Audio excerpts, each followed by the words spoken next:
Bonjour à tous, bienvenue dans ce nouveau webinaire organisé par lepetitjournal.com. Je suis Hervé Hérault, le président, le fondateur du Petit Journal, le journal des Français à l'étranger, votre journal, votre quotidien en ligne.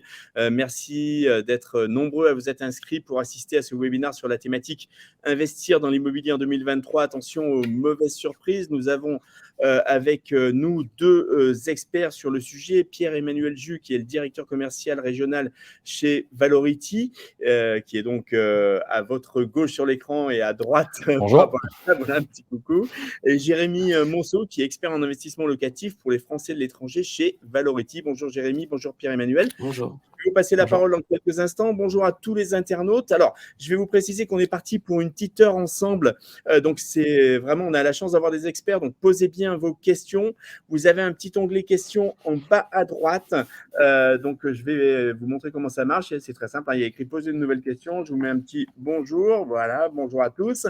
Donc, déjà, faites-nous signe. Dites-nous où vous êtes. Est-ce que c'est le matin en Asie, le soir non, plutôt le soir en Asie, le matin sur le continent américain? Est-ce que vous êtes en Europe, en Afrique?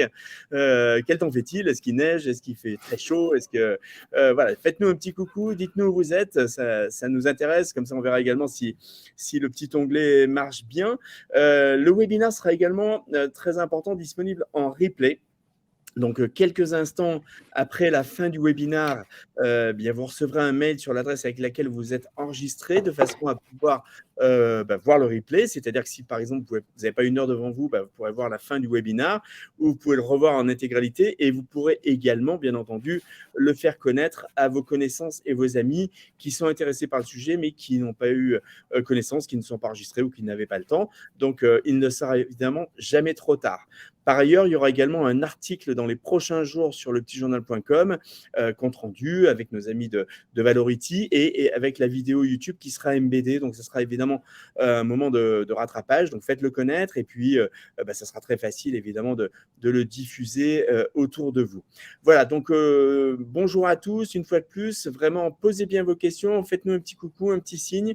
Vous avez la chance aujourd'hui d'avoir deux experts sur ces thématiques de l'immobilier neuf avec Valority. Donc, je suis sûr que vous avez des projets. C'est le moment de poser vos questions. Je vais me présenter, demander à nos deux intervenants de se présenter en quelques mots et de nous présenter aussi un petit peu Valority. Donc, Pierre-Emmanuel, je vais vous passer la parole en premier.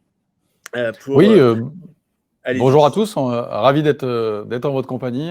Merci Hervé pour l'invitation. Donc, je suis Pierre-Emmanuel Jus, j'ai 46 ans. Je suis directeur commercial au sein du groupe Valority. Je suis normand, expatrié à Lyon pour ma part. Ça fait 17 ans que je suis dans l'univers de l'investissement immobilier locatif et auparavant, j'étais banquier.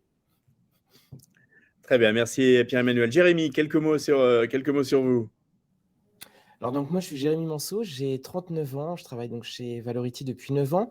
À la base donc j'étais banquier également, donc conseiller en banque de détail. Et donc moi j'ai connu Valority parce que j'étais client, donc voilà. Et donc depuis 9 ans je suis conseiller, donc expert pour les clients donc expatriés donc à l'étranger et également formateur donc pour les conseillers en gestion de patrimoine chez Valority. Super, très bien. Merci à tous les deux. Est-ce que vous avez vu là, les internautes, on a une petite, un petit slide avec nos intervenants qui sont ici que vous pouvez voir. Est-ce que vous voulez peut-être, Pierre-Emmanuel, nous dire quelques mots sur Valority rapidement et puis après on va rentrer sur les thématiques et les questions. N'oubliez pas les internautes, il y a le petit onglet poser une question en bas à droite. C'est très facile, donc on vous attend pour vos questions sans attendre sur ce sujet de l'investissement immobilier. Oui, pour Valority, rapidement, aujourd'hui, on a un groupe expérimenté. Ça fait 38 ans qu'on existe. On est un groupe indépendant. Dans notre capital, aujourd'hui, il n'y a pas de banquier, il n'y a pas d'assureur, il n'y a pas de promoteur. C'est quelque chose qui garantit notre indépendance. On est 700 collaborateurs salariés, ça aussi c'est un point important, on est tous salariés, il n'y a pas d'agents co, de mandataires, de choses comme ça. On est 300 conseillers présents sur le terrain en gestion de patrimoine. La gestion de patrimoine, c'est quoi? C'est de marcher sur ses deux pieds, l'investissement immobilier locatif, mais également les placements financiers. La thématique du jour, c'est évidemment l'immobilier, mais on fait également tout ce qui est accompagnement sur les placements financiers. Et puis, en 38 ans, on a 50 000 clients et notre ADN, c'est la conception, le conseil et la gestion locative. On est présent un peu partout en France. Vous voyez ici la carte de France avec les 27 espaces clients qui peuvent accueillir nos clients. En tous les cas, la promesse que l'on peut avoir par rapport à nos internautes expatriés, c'est qu'on vous proposera la possibilité d'être mis en relation avec un conseiller expert. On vous demande aussi votre région d'origine. On trouve ça plus sympa. Et donc, si vous êtes d'origine de Strasbourg ou de votre origine de Toulouse, je vous promets que vous aurez le bon accent et la bonne expertise de l'autre côté de l'écran. On reviendra sur Valority un petit peu plus tard. C'était juste pour faire une introduction, Hervé. Parfait. Merci beaucoup, Pierre-Emmanuel. Allez, les internautes, soyez pas timides. On a une petite heure ensemble, donc vous avez de la chance d'avoir nos deux experts. Posez bien toutes vos questions avec le petit onglet questions. Posez une nouvelle question en bas à droite. C'est très facile. Moi, j'ai une première question peut-être pour tous les deux, Pierre-Emmanuel et Jérémy. C'est en fait connaître un petit peu l'état du marché immobilier locatif en France à l'heure actuelle, parce que voilà, on voit que la situation est particulière. On entend évidemment que le marché n'est pas forcément attractif aujourd'hui. Donc, je voulais vraiment connaître votre opinion sur le sujet. Oui, on parlera du marché immobilier un petit peu après. Si on se concentre sur l'immobilier locatif aujourd'hui, en 2022, il reste extrêmement porteur et serein. En tous les cas, on a des certitudes aujourd'hui sur le marché immobilier locatif. C'est-à-dire qu'il y a toujours un manque criant de logements en France. Tout le monde va s'accorder pour dire qu'il y a à peu près 1 million de logements manquants. On a un flux migratoire positif. On a une démographie qui est positive également. On a 7 millions de célibataires. On a un divorce sur 2. Donc, ça veut dire qu'en une génération, on est 68 millions de Français, mais on a besoin de plus de logements qu'à l'époque de nos parents. Et puis, le marché, on va dire plus de 2022, plus notre quotidien. On a eu un resserrement du crédit en 2022, c'est-à-dire que des locataires qui pouvaient envisager de devenir propriétaires ne le sont pas devenus. Donc, c'est-à-dire qu'on a une croissance de la demande locative, c'est plus 9% aujourd'hui en 2022. Et on a une contraction des biens mis à la location, c'est moins 5%. Donc, quand vous avez une dichotomie entre l'offre et la demande, aujourd'hui, on a un marché locatif qui est certain et qui est porteur. On le voit d'ailleurs dans l'augmentation des loyers, puisque les loyers aujourd'hui progressent de plus, on est à plus 3,5%, plus 4% sur le marché national. On a quelques villes qui sont au-delà de ça, hein. Marseille, Rennes, on est à plus de 5%. Et puis on a également une réglementation qui s'est mise en place, c'est-à-dire qu'on a aussi des villes comme Bordeaux et Lyon qui sont là aussi sur des flux migratoires positifs et sur des dimensionnements économiques intéressants. Mais là où le marché sur l'immobilier locatif et les loyers est resté stable, puisqu'il y a un plafonnement des loyers qui a été mis en place. Donc ça, c'est des nouveautés qui nous ont, on va dire, qui ont joué leur rôle en 2022. Bien sûr. Est-ce qu'il y a des mouvements par rapport au prix des biens, au volume de transactions, aux rentabilités, au taux? Est-ce qu'on est dans une période où c'est en train de bouger? Oui, alors on a quand même deux semestres, on est quand même sur 1 million de transactions, ça a moins bougé, mais on a quand même sur le deuxième semestre un resserrement du crédit. C'est-à-dire que l'accès au crédit, c'est une production de moins 20% sur l'année 2022. Plusieurs phénomènes à ça. D'une part, le HCSF, le Haut Conseil stratégique, qui limite aujourd'hui l'accès au crédit, c'est-à-dire qu'on ne peut s'endetter aujourd'hui qu'à hauteur de 35%. Ma résidence principale, mon prêt voiture, mon investissement locatif. Et puis, on a connu, suite aux décisions de la BCE, une augmentation assez rapide des taux sur le deuxième semestre. Et donc, on a découvert ou redécouvert le taux d'usure. Donc, au mois de septembre et au mois de décembre, on s'est trouvé bloqué dans le fait de pouvoir emprunter. Et donc, ça a contraint et réduit le nombre de transactions sur les 4 derniers mois. Et on commence à avoir une contraction des prix sur le marché de l'ancien, notamment sur l'ancien énergivore, on y reviendra. Voilà, mais on reste sur un marché qui reste tendu sur les produits qualitatifs et sur les agglomérations qualitatives.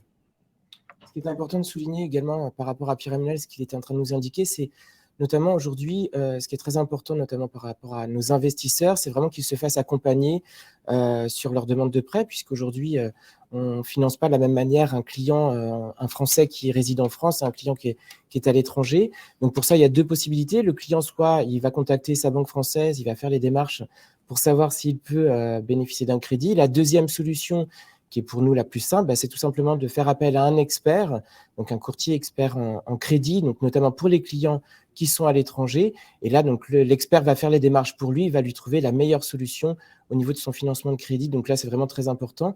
Et donc chez Valority, bien évidemment, Pierre-Emmanuel vous présentera la société tout à l'heure, mais nous avons des experts en crédit immobilier chez nous. Si on peut parler de crédit pour les expatriés, les conditions de financement aujourd'hui restent quand même extrêmement favorables en France, vu qu'on a des gens de partout dans le monde. Aujourd'hui, si je prends un taux de crédit immobilier, on va dire sur 20 ans, aujourd'hui, on emprunte environ entre 2,60 et 2,80. C'est la moitié de l'inflation. On a les taux de crédit les plus bas d'Europe. Donc, ça veut dire que même si j'habite à l'étranger, lever de la dette en France, notre inflation est d'environ 6% aujourd'hui en France. Donc, on emprunte à la moitié de l'inflation. On est les seuls en Europe. Donc, on a un marché structurel français qui est cohérent. On a une dette qui ne coûte pas cher par rapport à l'inflation. Donc, c'est un effet de levier qui est intéressant par rapport à d'autres pays aujourd'hui où on voit évidemment s'envoler beaucoup plus rapidement les taux de crédit immobilier sur les marchés, on va dire, domestiques.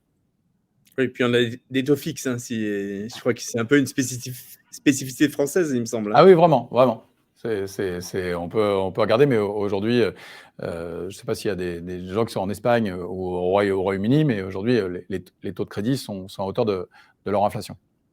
Allez, on va prendre après les questions des internautes. Posez bien vos questions, Yacine, on va vous répondre. Mais allez, les autres internautes, posez vos questions. Il y a certainement plein d'interrogations autour de ce sujet de l'investissement immobilier. C'est le moment de poser vos questions avec le petit onglet « Poser une nouvelle question » en bas à droite. Moi, j'ai une question, en fait, Pierre-Emmanuel, c'est par rapport aux grands changements qui ont marqué le secteur de l'immobilier ces derniers mois et les grandes nouveautés à venir. Quelles sont les attentes et je dirais finalement les alertes à mettre en face, sur quoi il faut être vigilant.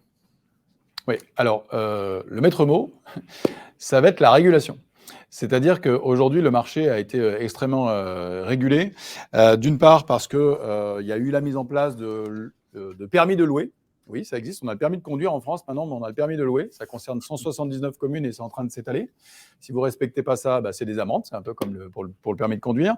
Vous avez eu des restrictions aujourd'hui également sur le marché locatif de courte durée, comme le Airbnb. Il y a beaucoup de villes aujourd'hui, comme elles ont vu disparaître le fait de pouvoir mettre des logements sur le marché pour la résidence principale, elles ont contraint un petit peu ce marché-là. Et surtout, le plus gros changement, c'est aujourd'hui sur le diagnostic de performance énergétique. Donc aujourd'hui, lorsque vous vendez votre bien ou lorsque vous louez votre bien, vous devez fournir à votre acquéreur ou à votre locataire un diagnostic de performance énergétique. Bon, jusqu'ici, vous allez me dire, ça ne change pas grand-chose. Eh bien si, c'est-à-dire qu'aujourd'hui, le législateur, et vous pouvez le voir sur la petite diapositive qui accompagne mon discours, c'est qu'aujourd'hui, et je vais m'adresser aux internautes qui ont aussi un patrimoine immobilier en France, j'ai envie de leur dire, il est urgent de faire un diagnostic de ces investissements parce qu'aujourd'hui, vous allez devoir respecter des échéances. Et aujourd'hui, le législateur vous dit, si vous avez un logement qui est avec une lettre E, une lettre F, vous ne pourrez plus le louer à horizon 2028 ou 2034. Donc, on est aujourd'hui en train de parler d'immobilier, on est en 2022, donc c'est demain quand même. C'est dès il y a 10 jours, enfin il y a 20 jours, depuis le 1er janvier, les logements qui sont classés G, c'est-à-dire des logements que l'on dit énergivores, plus de 450 kW de consommation par mètre carré et par an, sont exclus du marché. Vous n'avez plus le droit de louer ces logements. En 2034, ça concerne 40% des logements aujourd'hui du marché locatif qui ne sont plus éligibles à la location. C'est-à-dire que si vous avez un patrimoine immobilier aujourd'hui en France, vous devez impérativement le diagnostiquer pour connaître les échéances et les décisions que vous devez prendre. C'est-à-dire que vous devez faire des travaux dans votre logement pour le louer demain, ou vous devez arbitrer votre patrimoine. Et ça, c'est peut-être des conseils aussi qu'on peut vous apporter. Et puis, ça répond à une de vos questions, Hervé, c'est-à-dire comment je vais privilégier aujourd'hui, comment je vais analyser le marché si je veux investir en France. Eh bien, on va vous dire, investissez sur quelque chose qui est certain. Et donc, l'immobilier locatif sécurisant sur les 10-15 prochaines années, c'est de l'immobilier neuf. Parce que j'ai un logement qui est énergétiquement performant et donc je n'aurai pas de problème pour le louer sur les 15 prochaines années. Ou de l'immobilier ancien, récent. Et je vais insister sur l'ancien récent, c'est-à-dire qu'on va regarder la performance énergétique de votre logement et on devrait être classé en D. Si on n'est pas en D, d'ici 2034, vous devrez prendre des décisions. Et ça, c'est vraiment les changements les majeurs qui sont intervenus sur notre marché ces derniers mois et ces dernières années. Et la tendance est lancée. Parfait, très bien. Allez, vous voulez poursuivre sur le slide? Non, on prend les questions des internautes?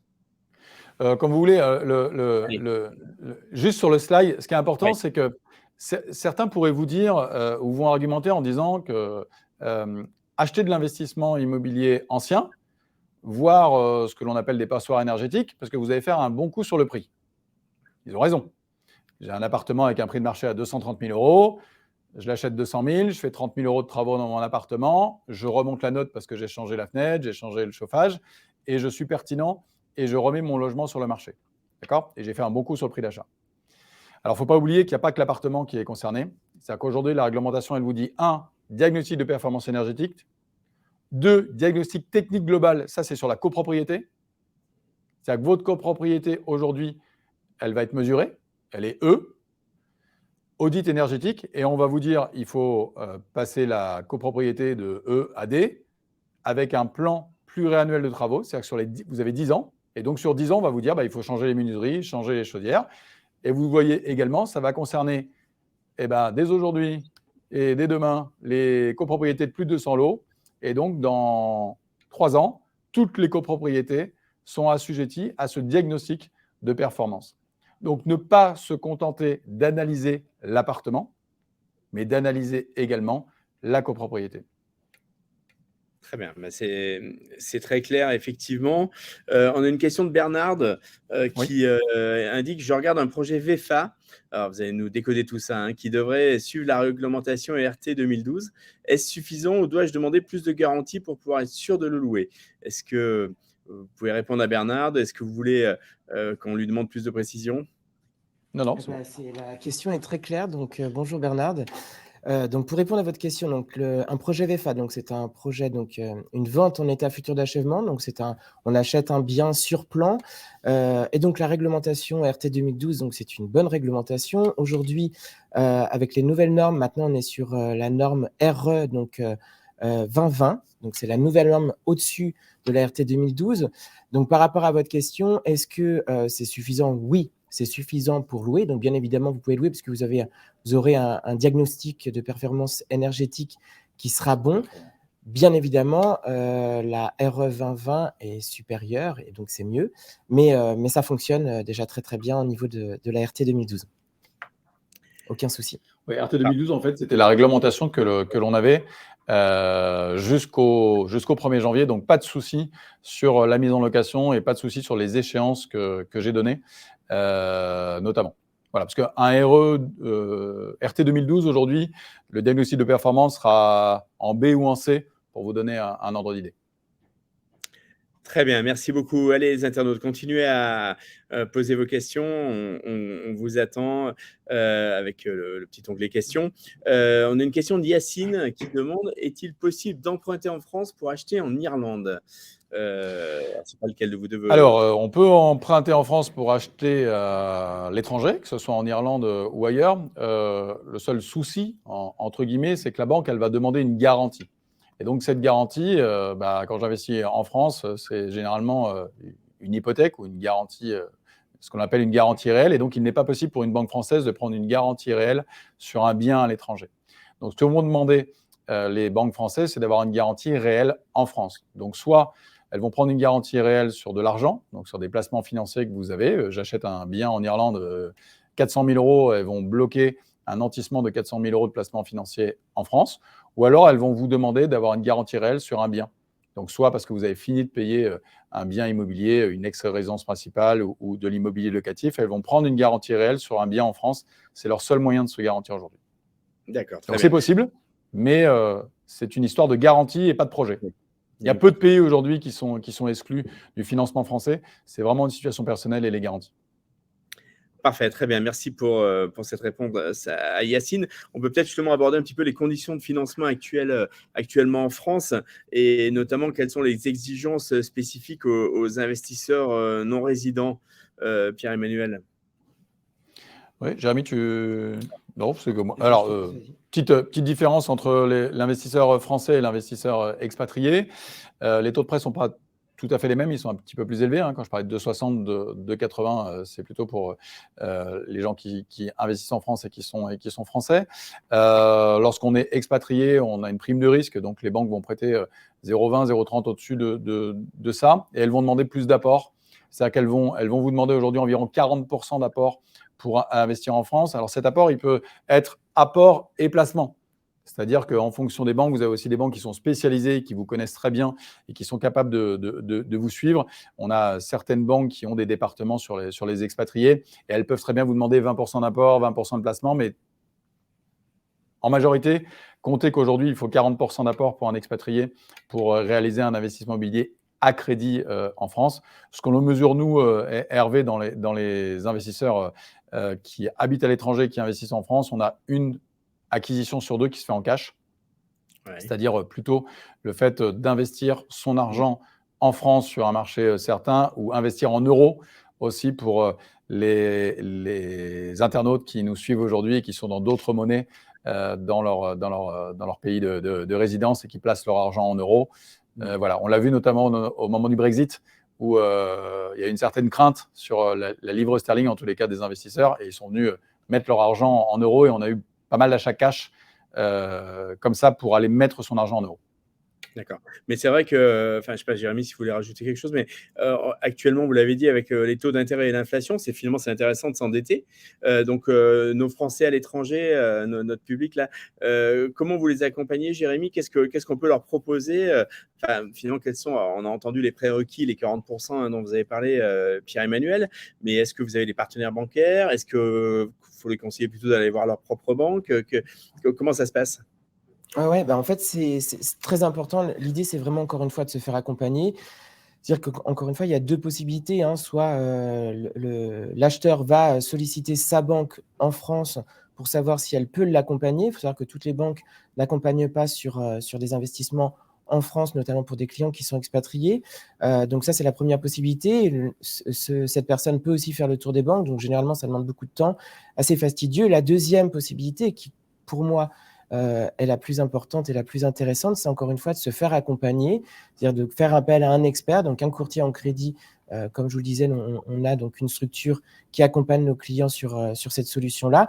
Et donc là, en fait, c'est le courtier qui va faire toutes les démarches auprès des partenaires. Et donc, pour répondre à votre question, Hervé, oui, bien évidemment, on a des banques qui financent les expatriés, puisque toutes les banques ne financent pas des clients français, donc expatriés, même si on est sur des investissements en France. Déjà, toutes les banques ne suivent pas. Et puis, la deuxième chose, c'est qu'elles vont également demander un financement. Le financement ne se fait pas de la même manière, notamment, comme le disait Pierre-Emmanuel, sur l'apport. En règle générale, on est plutôt sur 40%, comme vous l'expliquiez juste avant. D'une manière générale, les banques françaises d'origine caisse régionale, type Crédit Agricole, Crédit Mutuel, ont plus de mal à suivre des clients expatriés. Elles sont très régionalisées. Elles vont même vous dire, si vous investissez dans la caisse régionale, je peux peut-être vous suivre. En tous les cas, il y a une analyse de marché qui est plutôt comme ça.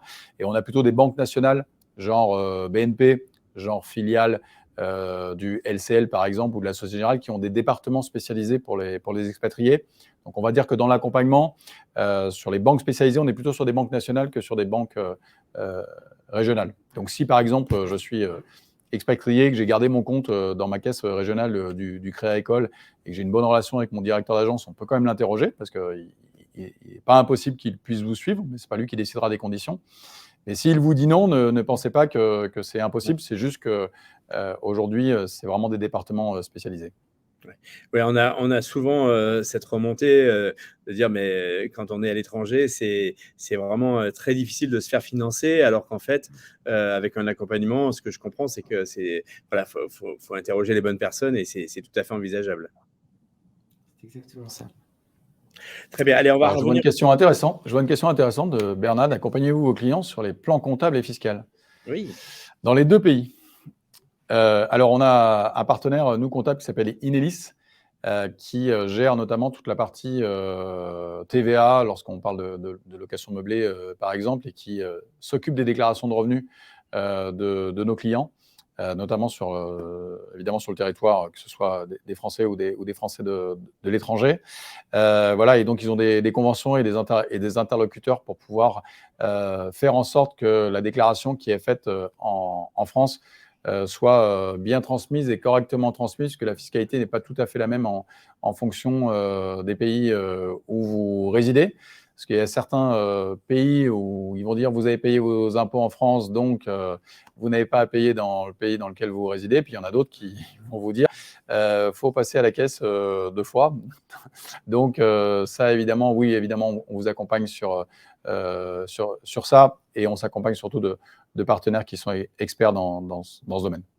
C'est la seule chose qui est externalisée chez nous, c'est la comptabilité. Mais voilà, Inelis, c'est un partenaire qui gère 100% de nos clients. Donc voilà, c'est un cabinet qui gère environ 10 000 logements meublés, pour vous donner un ordre d'idée. Donc c'est pas l'expert comptable du coin.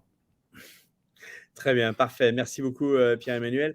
Alice demande, est-ce qu'investir en France des biens et les mettre en bail commercial nous dispense totalement d'impôts, excepté la taxe foncière, dit-elle?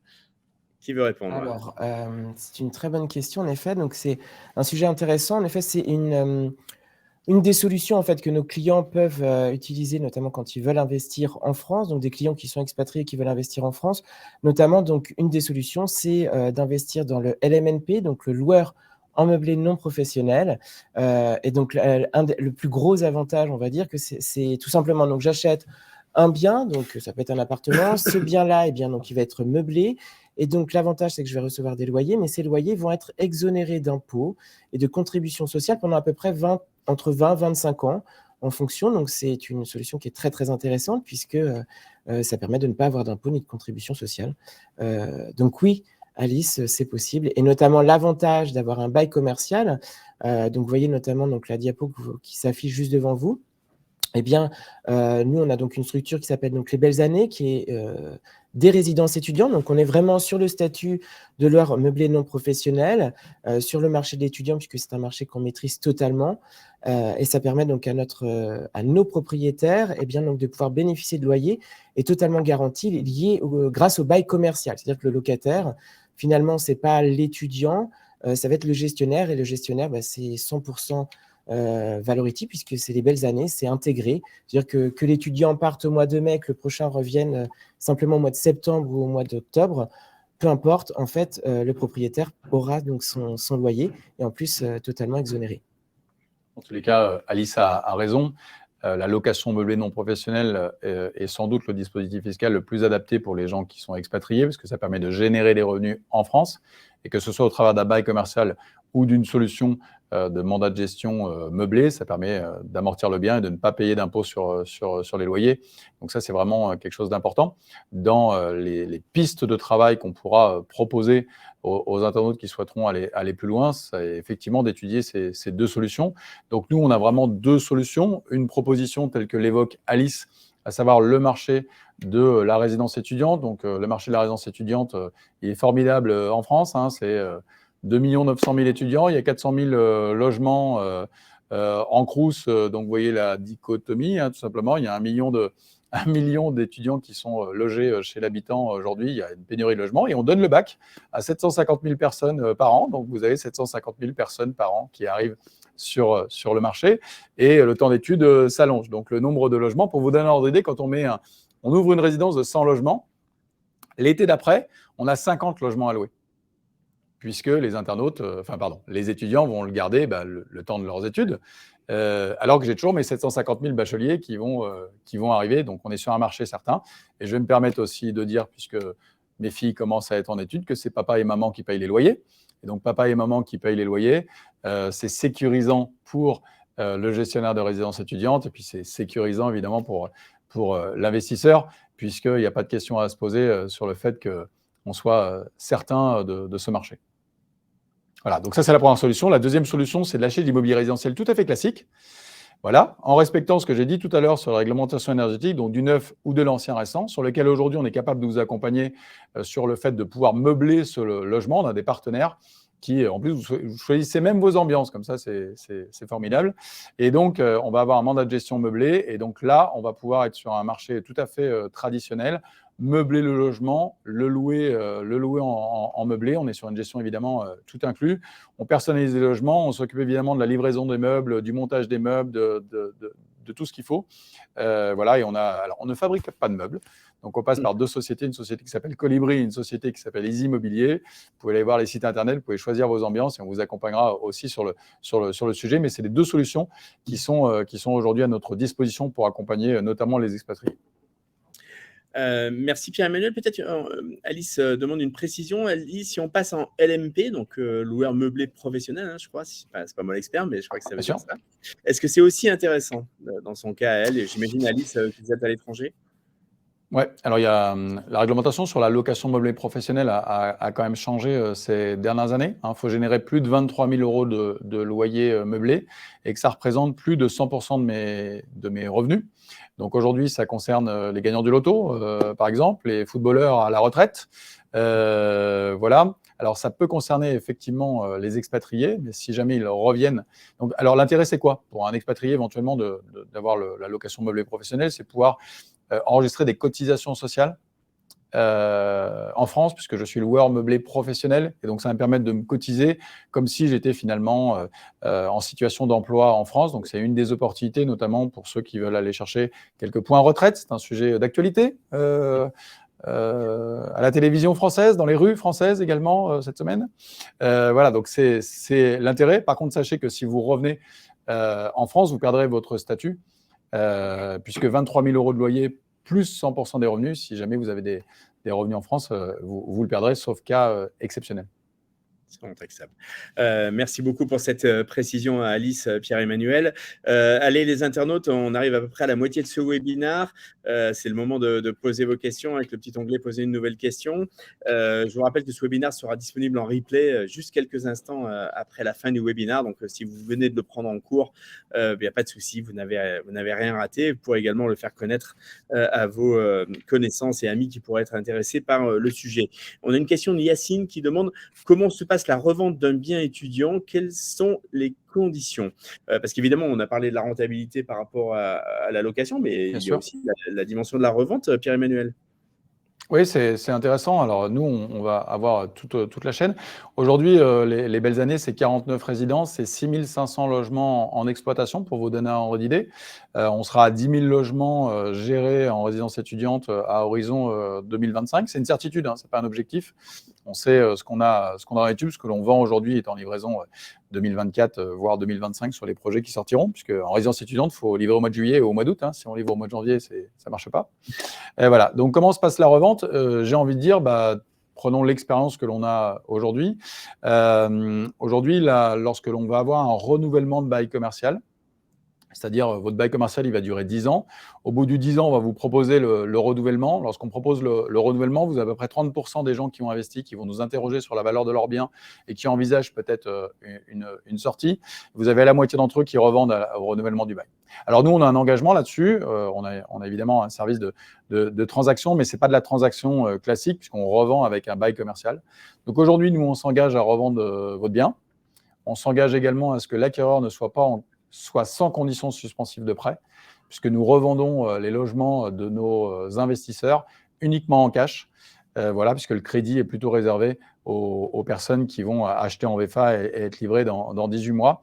Voilà, donc aujourd'hui, les horizons de sortie sont systématiquement positifs, c'est-à-dire que les gens revendent au moins le prix qu'ils ont acheté, ça c'est quelque chose d'important, et sans conditions suspensives de prêt, c'est l'engagement que l'on a aujourd'hui auprès de nos internautes. Pour vous donner un ordre d'idée, là, en juillet 2023, nous avons 4 résidences qui ont 10 ans et qui vont avoir un renouvellement de bail commercial. Ça représente à peu près 426 lots. Donc, on s'attend à avoir une centaine de lots à peu près en revente et on accompagnera notre client investisseur d'hier et notre client investisseur de demain sur le sujet. Ce qui peut être une opportunité d'ailleurs pour les expatriés, puisque j'ai dit tout à l'heure qu'une fois sur deux, ils étaient en cash. Donc, si j'investis du cash, est-ce que je vais avoir mon loyer dans 1 an et demi ou dans 2 ans, ou est-ce que je le veux dans 6 mois? Ça peut être une occasion et une opportunité aussi à saisir. Très bien, merci beaucoup Pierre-Emmanuel. Moi, j'ai une petite question par rapport aux nouveautés relatives au plafonnement des loyers. Est-ce que c'est une limite, une crainte? Est-ce que finalement, il ne faut pas plus s'en inquiéter que ça ou s'en soucier? Alors aujourd'hui, le plafonnement des loyers concerne un certain nombre d'agglomérations, Paris, Lille, Bordeaux, Montpellier. Reims et Marseille en ont également fait la demande. Il y a une vingtaine de communes également en région parisienne. Évidemment, c'est quelque chose qu'on va surveiller avec attention, puisqu'on va aussi parler de rentabilité dans un projet immobilier. Donc le plafonnement des loyers, comment il y a une contrainte aujourd'hui qu'il n'y a pas assez de logements, comment je fais pour faire que les loyers n'augmentent pas trop, il y a ce plafonnement qui est mis en œuvre. Donc évidemment, il faut faire attention. Après, ce qui se passe aujourd'hui, c'est que certains vous disent, vous inquiétez pas, on peut pratiquer des surloyers. Alors moi, je dis vigilance et attention. C'est pas parce que vous allez mettre une box et fournir Internet à un logement en location que vous allez pouvoir avoir un surloyer de 200 €. Hein. Une box en France, ça coûte 30, 40 € par mois, sauf erreur de ma part. Vous ne pouvez pas dire le loyer, c'était plafonné, c'est 600 et moi, je loue 800 parce que c'est le prix du marché, mais parce que j'ai mis une box Internet. Alors, pas vu, pas pris. Hein. Si je ne déclare pas mes revenus, a priori, je ne paye pas d'impôt. Il n'y a pas de souci. Mais le pas vu, pas pris, il est quand même de moins en moins vrai. Les amendes, elles sont quand même en train de tomber. Vous avez des propriétaires qui ont été condamnés à plus de 15 000 € d'amende en 2022 en région parisienne pour dépassement de loyer. Vous avez 30% des annonces aujourd'hui qui ne respectent pas le plafonnement des loyers. Moi, je dis juste... pas vu, pas pris, ce n'est pas la bonne stratégie. Très bien, ça a le mérite d'être clair, c'est un bon message avec une bonne punchline. Merci beaucoup. Jérémy, peut-être on pourrait aborder un petit peu les risques et les défis qui sont liés à l'investissement locatif en France depuis l'étranger. Quels sont finalement les points d'attention? Quelles sont vos recommandations par rapport à nos internautes, nos Français de l'étranger sur l'investissement locatif? Je dirais dans un premier temps, notamment, ça va être les clients qui parfois peuvent être intéressés par rapport au prix et donc on va avoir envie d'investir dans l'immobilier ancien dit travaux. Et Pierre-Emmanuel nous a expliqué que par rapport au DPE, etc., il y avait des nouvelles normes, donc ça allait être de plus en plus compliqué. Et puis on sait que les artisans en France, alors je pense un petit peu partout, mais en tout cas en France, sont débordés. Et donc il est extrêmement compliqué. Hein, on a plus de demandes que d'offres, donc forcément, qui dit travaux dit il faut soit les faire seul, sauf que si on est à l'autre bout du monde, ça risque d'être un petit peu compliqué. Donc la première, le premier point de difficulté, ça va être celui-ci, c'est je suis à l'étranger, si j'investis dans l'ancien, je dois faire des travaux, comment ça va se passer? Et là, pour le coup, c'est un vrai défi, ça me semble extrêmement compliqué, ou alors il faut vraiment être très bien accompagné par un expert qui va vous aider. Deuxième point, ça va être tout ce qui concerne la gestion du bien, donc à savoir tout simplement la recherche du locataire, l'étude de solvabilité, s'assurer que le locataire qu'on va mettre dans le bien, du coup, au niveau des revenus, tout rentre, tout est correct en fait, tout simplement, qu'on puisse bien lui reverser les loyers auprès du propriétaire, voilà, que tout se passe bien. Donc on dit au niveau de la gestion quotidienne, parce qu'encore une fois, quand on est à l'autre bout du monde, c'est assez complexe. Troisième point qui est extrêmement important également, la revente du bien. Oui, quand je suis à l'autre bout du monde, j'ai envie de revendre mon bien. Quid, comment ça se passe? Et puis, quatrième point, parfois qu'on a tendance à un petit peu oublier, c'est la déclaration des revenus, qui est qui n'est pas une mince affaire en France. Et donc là, du coup, il faut se faire accompagner. Et donc, l'avantage que l'on a chez nous, c'est de pouvoir accompagner tous nos clients sur la déclaration des revenus. Donc ça, c'est un point extrêmement important. Je rebondis sur cette question en vous disant simplement qu'il y a une étude qui a été faite chez nous, donc une enquête client, il y a à peu près 2 ans, notamment sur les risques, les inquiétudes principales de nos clients, voilà, les craintes à savoir, dans l'immobilier, est-ce que je fais bien et qu'est-ce qui va se passer? Donc la première raison, c'est la principale et c'est normal. J'ai peur, est-ce que je fais bien de me lancer? Est-ce qu'en gros, est-ce que la structure, elle me plaît? Est-ce que la personne, elle est bien? Et là où je vais investir, est-ce que ça va le faire? Voilà, donc ça, c'est le premier point, c'est totalement normal. Donc là, l'idée, c'est encore une fois, d'où l'intérêt vraiment de se faire accompagner. Le deuxième point, ce qui est totalement logique, c'est OK, j'ai acheté, maintenant mon bien va être livré. Est-ce que je vais pouvoir bien louer mon bien? Donc ça, c'est la deuxième inquiétude. Et puis une fois que mon bien est loué, tout simplement, la troisième, c'est une fois que mon bien il est loué, est-ce qu'au moment où je vais vouloir revendre, est-ce que je vais pouvoir bien le revendre et à quel prix? Voilà, donc là, d'où l'intérêt, encore une fois, de se faire accompagner. Ouais.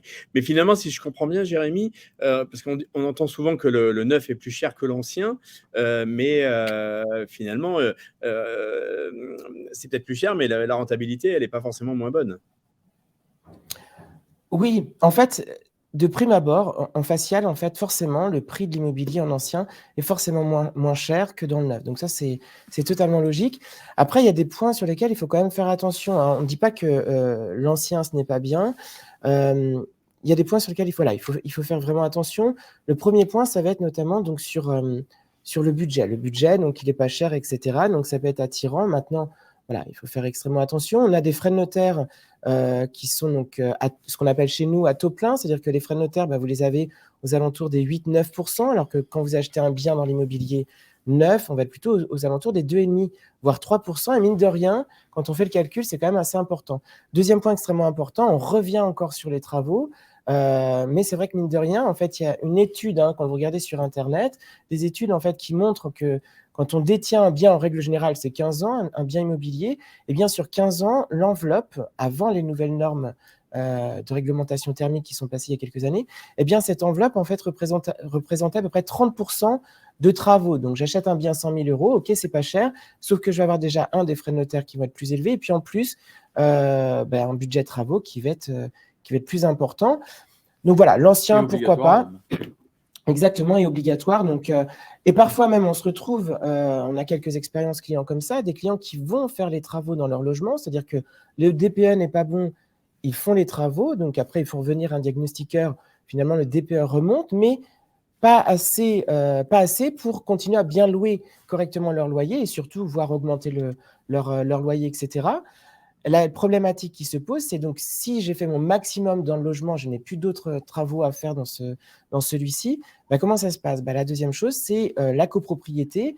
Et donc là, moi tout seul, si on est 50 copropriétaires, je ne peux pas décider si je vais pouvoir faire les travaux ou pas, même si moi j'en ai envie. Si les autres ont dit non, eh bien à un moment donné, la problématique et le risque qu'on peut avoir là-dessus, eh bien c'est d'un moment d'avoir fait mon maximum dans mon logement pour qu'il soit aux normes, sauf que mon DPE ne va pas être bon et donc je risque de ne plus pouvoir louer mon logement. Non, on n'est pas là pour vous faire peur, mais en tout cas, il faut vraiment faire attention à ça.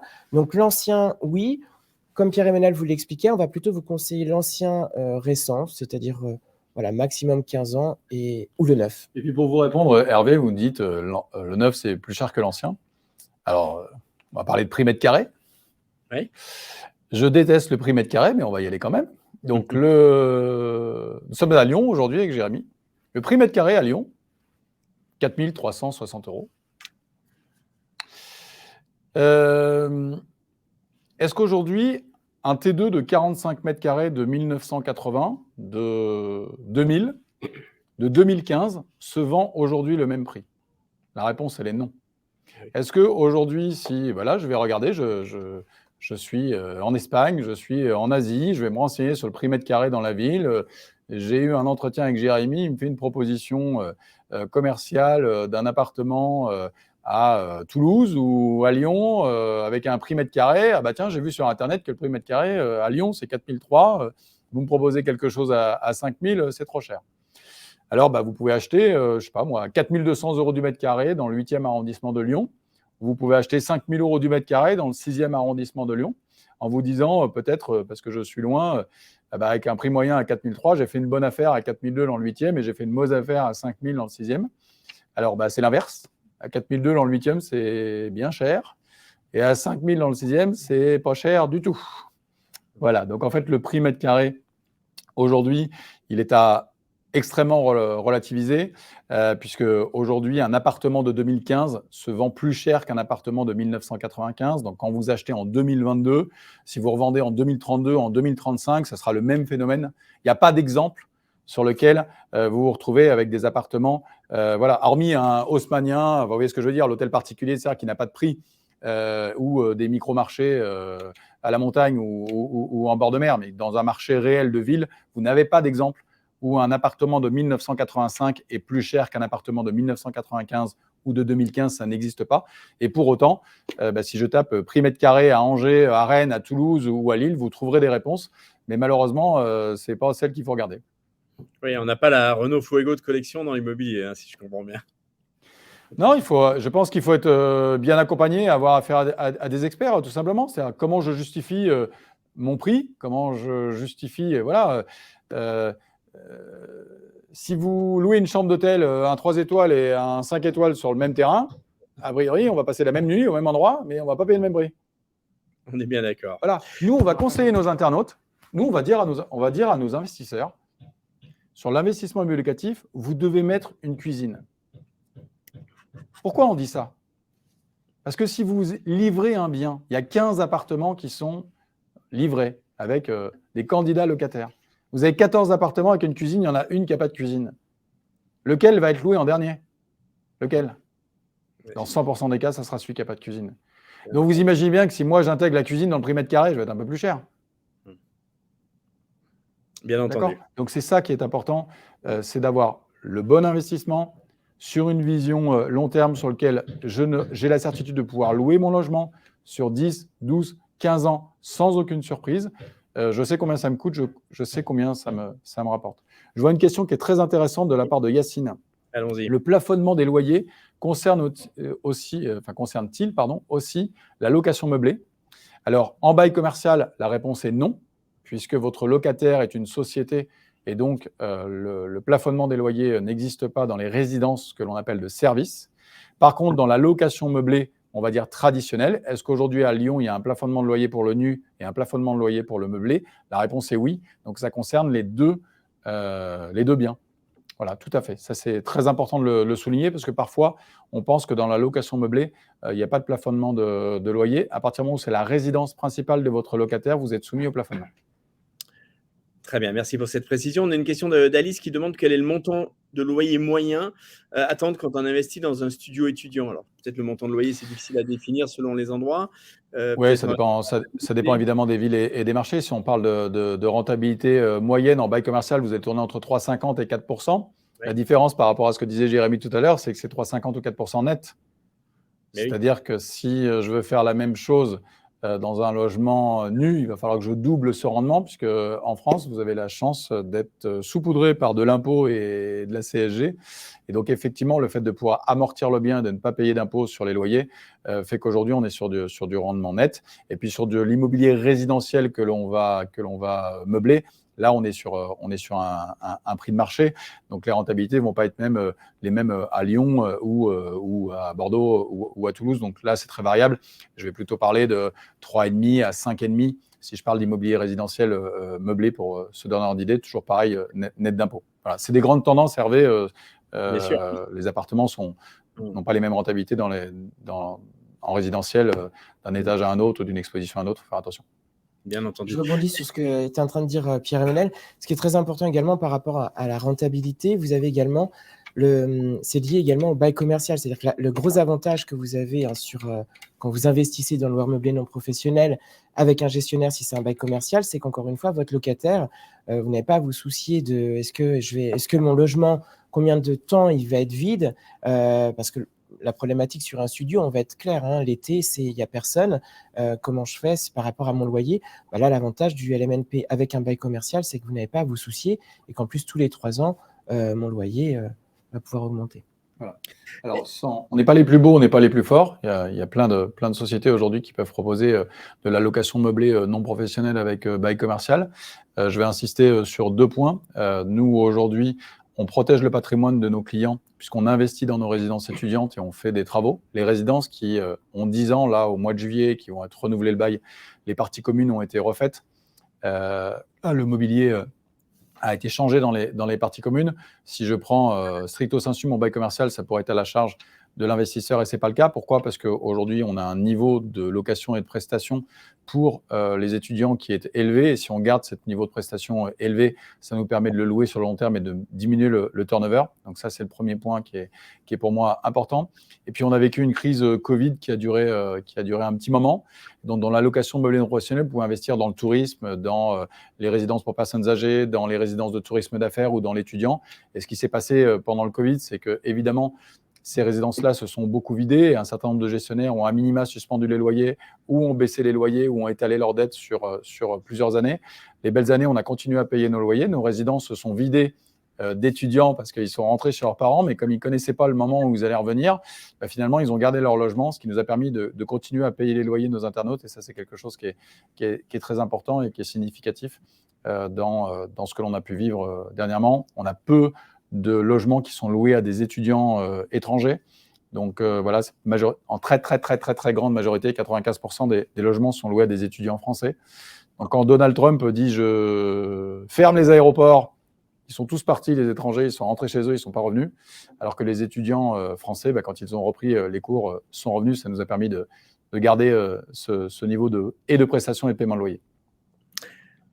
Parfait, merci beaucoup. Allez, les internautes, il nous reste une petite dizaine de minutes, une grosse dizaine de minutes. Donc, c'est le moment de poser vos questions avec le petit onglet questions. Hein. Je vous rappelle qu'il sera visible en replay quelques instants après. Je voulais peut-être vous demander, en fait, Pierre-Emmanuel, ce que vous proposez chez Valority, ce qui fait votre force, de revenir un petit peu peut-être aussi sur la presse puisqu'on arrive un petit peu au terme du webinaire et mettre en avant finalement, et aussi où est-ce que je peux investir dans Valority, chez Valority, pardon, est-ce qu'il y a des régions, des villes, des biens en particulier que vous mettez en avant? Alors, des villes, des régions en particulier, vous avez vu notre implantation nationale tout à l'heure sur la carte de France. On est présent aujourd'hui dans 27 villes en France. C'est-à-dire que ces 27 villes, on les connaît par cœur. Ça, c'est important. On est capable de vous dire si le marché est porteur ou le marché n'est pas porteur. Par exemple, nous avons une agence à Limoges. Ce n'est pas le secteur prioritaire sur lequel je vous orienterai pour faire un investissement sécurisé et sécurisant sur les 15 prochaines années. Mais bon, voilà, on est implanté là-bas pour répondre à la demande des investisseurs. Donc, on connaît très bien nos marchés. D'une manière générale, on va orienter nos clients sur les grandes agglomérations françaises, évidemment. Nous, ce qui nous intéresse, c'est d'avoir une profondeur de marché. Une profondeur de marché, c'est-à-dire qu'une demande qui est supérieure à l'offre sur le marché locatif, ce qu'on appelle le tensiomètre locatif, parce qu'aujourd'hui, j'ai la possibilité de louer mon logement facilement et que mon turnover se fasse le plus facilement possible. Est-ce que j'ai une profondeur de marché également sur la revente? Pour avoir une profondeur de marché sur la revente, c'est le flux migratoire et le dimensionnement économique des régions. On va raisonner aire urbaine plutôt qu'agglomération. Aujourd'hui, le télétravail est une réalité également en France. 1 ou 2 jours par semaine, aujourd'hui, les Français travaillent de chez eux. Ça veut dire qu'on voit aussi que des gens vont habiter à 25, 30, 40, 45 minutes dans le travail parce qu'ils vont moins y aller. Donc, on va raisonner aire urbaine et on va saisir des opportunités. On est à Lyon avec Jérémy aujourd'hui. Donc, si je parle de l'aire urbaine de Lyon, je vais vous dire, tiens, interrogeons-nous. À Lyon, le prix d'entrée est assez élevé. J'ai un plafonnement des loyers, donc ma rentabilité va être plus faible, donc on va être en saisie d'opportunités, mais on va regarder ce qui se passe autour. Je vais vous dire, tiens, regardons Villefranche-sur-Saône, c'est à 30 minutes de Lyon. C'est un marché de report qui est assez intéressant, sur des prix qui sont encore maîtrisés. Et à contrario, je vais vous dire Saint-Étienne, qui est à peu près la même distance, c'est 50 bornes, je vais vous dire surtout, n'y allez pas. Alors, j'ai regardé ce matin, T1, T2, il y avait 652 appartements à louer à Saint-Étienne. Alors, si vous investissez à Saint-Étienne, je vous dis, votre appartement, qu'il soit le plus beau, le moins énergivore possible et surtout beaucoup plus joli que les 651 autres avec lesquels vous êtes en concurrence. D'accord ? Ça, c'est un point qui est extrêmement important. Si je compare le nombre d'habitants et que je prends Villeurbanne, il y avait 120 appartements à louer ce matin. Donc ça aussi, c'est important lorsqu'on a quitté la France, peut-être depuis plusieurs années, de voir où sont les dynamiques de marché, où est-ce que le marché est un petit peu plus élevé. Pour répondre à votre question sur l'accompagnement et sur Valority, aujourd'hui, Valority accompagne ses clients d'abord sur le conseil, c'est-à-dire que notre métier à nous, c'est de vous rencontrer, d'analyser votre situation, vos objectifs, alors vos objectifs de retour ou de rester là où vous êtes. On est là pour répondre aux attentes de nos clients sur la constitution de leur patrimoine, sur la valorisation. La valorisation, ça veut dire l'arbitrage de mon patrimoine, sur la réduction de la fiscalité lorsque vous avez des revenus également, parfois en France, ou des revenus fonciers, ça peut être intéressant, la protection de la famille, la retraite. Alors, c'est un sujet d'actualité, c'est un sujet sans doute beaucoup plus d'actualité également pour nos internautes à l'étranger, et puis la transmission. Donc, on est vraiment d'abord sur un diagnostic et pour apporter des solutions. Ensuite, sur l'accompagnement et l'administration de biens, Jérémy l'a dit tout à l'heure, il faut être bien accompagné, mais il faut être bien accompagné sur est-ce que mon locataire va me payer, est-ce qu'il ne va pas tout casser, comment je fais pour louer, comment je fais pour revendre. Donc aujourd'hui, Valority, c'est aussi de l'administration de biens, de la gestion locative, c'est 10 000 logements gérés aujourd'hui en France, c'est 2 milliards d'actifs sous gestion. On s'occupe de la livraison. La livraison, c'est quoi? Si vous achetez en VFA, au moment où le promoteur vous dit « c'est bon, c'est prêt, je suis prêt à vous livrer », c'est lever des réserves, la poignée de porte qui ne ferme pas, l'ampoule qui manque, le raccord de peinture à faire, c'est nous qui nous occupons. C'est gratuit, il n'y a pas de frais supplémentaires par rapport à notre mandat de gestion. C'est la mise en location, la sélection du locataire, la perception des loyers, les assurances de loyers impayés. Alors, les assurances de loyers impayés, tout le monde vous dit qu'il y a des assurances de loyers impayés. Donc nous, on a une société de recouvrement en interne, dans l'entreprise, avec des huissiers. Donc, je vais donner un seul chiffre pour que ce soit bien clair. On verse 60 millions d'euros de loyer à nos investisseurs par an. À l'heure où je vous parle, nous courons après 72 000 euros de loyer. Ça ne veut pas dire que nos investisseurs ne touchent pas leur loyer et les assurances. Mais aujourd'hui, c'est 60 millions d'euros de loyer versés, 72 000 euros de loyer après lequel on court. Donc, le marché aujourd'hui de l'immobilier locatif, c'est 3% de loyer impayé. C'est la statistique nationale. 72 000 divisé par 60 millions d'euros, ça fait 0,12%. Donc, ce que je peux vous dire, et vous regardez droit dans les yeux, droit dans la caméra, c'est qu'aujourd'hui, les loyers impayés chez Valority, ça n'existe pas. Et je pense que c'est l'un des enjeux majeurs de la sécurisation d'un investissement quand on est à l'autre bout du monde. Merci beaucoup, Pierre-Emmanuel. Peut-être, Jérémy, un mot par rapport à nos investisseurs non résidents, puisqu'on a beaucoup de Français à l'étranger. Est-ce que un accompagnement spécial, j'imagine notamment par rapport au fait, évidemment, de la distance, du fait des décalages horaires, de ne pas voir forcément les biens. Comment est-ce que vous travaillez dans ce sens-là? Alors, en fait, dans un premier temps, ce qu'il faut retenir, c'est qu'on est là pour… notre mission principale, c'est de conseiller et d'accompagner nos clients. Donc, on est sur nos clients, notamment qui sont donc à l'étranger, on est sur un parcours 100% digital, c'est-à-dire qu'on va accompagner nos clients, bien évidemment, mais plutôt en visio. Donc, c'est-à-dire qu'on fait généralement donc, un premier rendez-vous. Ce premier rendez-vous, c'est un rendez-vous de découverte. Donc, on va se présenter, tout simplement, nous et puis notre client, comprendre la situation de notre client et savoir là où il a envie d'aller, ses objectifs. En fonction de ça, on va analyser sa situation, on va voir s'il y a une solution qui nous paraît intéressante pour lui. Si oui, et qu'on a un intérêt commun, dans ce cas-là, on positionne, on se revoit, mais oui, on se revoit vraiment lors d'un second rendez-vous en visio. On lui présente donc une solution vraiment concrète, donc un vrai projet, en lui expliquant pourquoi on a choisi cette solution-là, sur quel support, etc., pourquoi cette ville, comme expliquait Pierre-Emmanuel tout à l'heure. Et puis, si tout ça lui convient et qu'il a envie de franchir le pas, on lui explique comment on peut l'accompagner, notamment donc, tout ça à distance, puisque maintenant, nous sommes sur des signatures complètement dématérialisées, donc 100% en ligne. On accompagne notre client, donc notre courtier, à distance également. On va l'accompagner donc sur la gestion locative et bien évidemment, on va l'accompagner aussi sur la déclaration des revenus, puisque c'est un point extrêmement important. Donc, vous avez vu qu'on a dit, en tout cas, j'ai dit plusieurs fois le mot accompagner. Et le notaire, du coup, il faut que je prenne un billet d'avion. J'ai oublié le notaire, pardon. Et j'ai oublié le notaire, très important, puisqu'on devient propriétaire uniquement lorsqu'on passe chez le notaire. Donc, bien sûr, le rendez-vous notaire se passe en visio, Pierre-Emmanuel également. Avant le Covid, c'était interdit que les notaires puissent signer à distance, etc. Il y avait une parenthèse qui a été faite pendant le Covid et finalement, cette parenthèse, elle est restée. Donc, c'est intéressant parce qu'aujourd'hui, quand j'habite à Lille et que j'investis à Marseille, je ne suis pas obligé de me déplacer, je peux acter en visio. Et c'est la même chose pour vous qui êtes à l'étranger. Donc, c'est intéressant. Encore plus important et intéressant. Allez, une dernière petite question d'une internaute, c'est Bernard qui demande, êtes-vous présent dans les stations de ski? Alors, j'allais dire stations de ski et peut-être aussi saisonniers, Côte d'Azur, je ne sais pas. Est-ce que vous êtes un peu sur ces marchés-là? Dites-nous, Pierre-Emmanuel. Alors, sur les stations de ski, on n'est pas présent. Aujourd'hui, ce n'est pas une offre qu'on propose à nos investisseurs. Pourquoi est-ce qu'on est en difficulté pour garantir les loyers pendant 10 à 12 ans?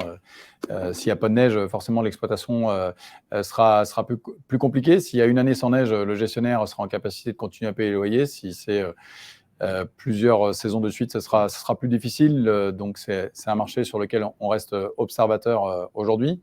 Et sur la partie, on va dire, plutôt mer, donc là, on est sur l'immobilier résidentiel traditionnel. Évidemment, on est capable de proposer des choses dans le Var, par exemple, ou dans les Alpes-Maritimes. Si l'objectif que je peux traduire, par exemple, si je reviens, est-ce que je pourrais récupérer mon logement, enfin une résidence secondaire ou ma résidence principale? Évidemment, c'est des sujets qu'on est capable de traiter, mais plutôt à la mer, toujours pareil, sur un marché locatif traditionnel pérenne, qui me permettra de récupérer mon bien en résidence secondaire, en résidence locative. Mais sur le marché du ski, aujourd'hui, on n'est pas capable d'avoir la promesse.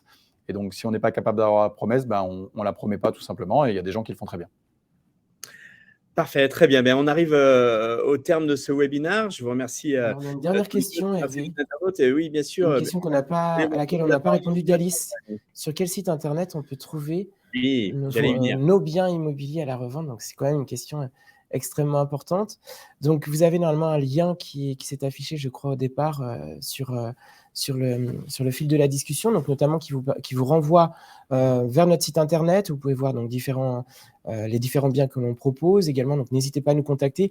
Plus important également, c'est surtout, n'hésitez pas à demander un accompagnement par un conseiller expert. Hein. Ce conseil, c'est vraiment un point extrêmement important puisque ça vous permet en fait d'avoir un vrai audit, un vrai accompagnement. Et puis après, si on vous trouve une solution, tant mieux. Et on n'est pas agent immobilier, Alice, on est conseiller en gestion de patrimoine. Donc aujourd'hui, pour répondre à Alice aussi, on a accompagné 2200 investisseurs en 2022. D'accord ? Donc, si j'enlève le mois d'août où on est en vacances, ça veut dire qu'on accompagne 200, on acte aujourd'hui 200 appartements par mois. Donc, le rythme du stock tourne énormément. Donc, vous verrez aujourd'hui sur le site internet des résidences qui sont à la commercialisation, mais vous n'aurez pas forcément le détail des lots, tout simplement parce que le rythme de commercialisation est quand même soutenu. Voilà, à la revente, pour vous répondre, aujourd'hui, il y a uniquement 18 appartements qui sont disponibles sur nos résidences étudiantes à la revente, parce que là, le rythme est quand même aussi assez soutenu. Et on s'attend quand même, là, sur le deuxième trimestre de l'année, à rentrer un petit peu plus de mandats de revente.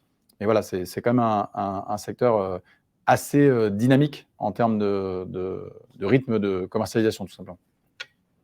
Parfait. Bah, écoutez, merci messieurs. Donc Pierre-Emmanuel Jus, directeur commercial régional chez Valority, Jérémy Monceau, expert en investissement locatif pour les Français et l'étranger chez Valority. On a bien compris, investir dans l'immobilier en 2023, attention aux mauvaises surprises, mais que si on fait bien attention, bah, du coup, on peut avoir de très bonnes surprises. Si on fait bien attention, qu'on est bien accompagné, c'est super.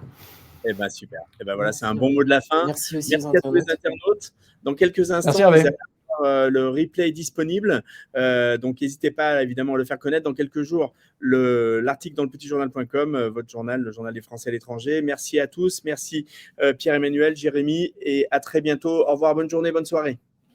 Au revoir. Merci, à bientôt.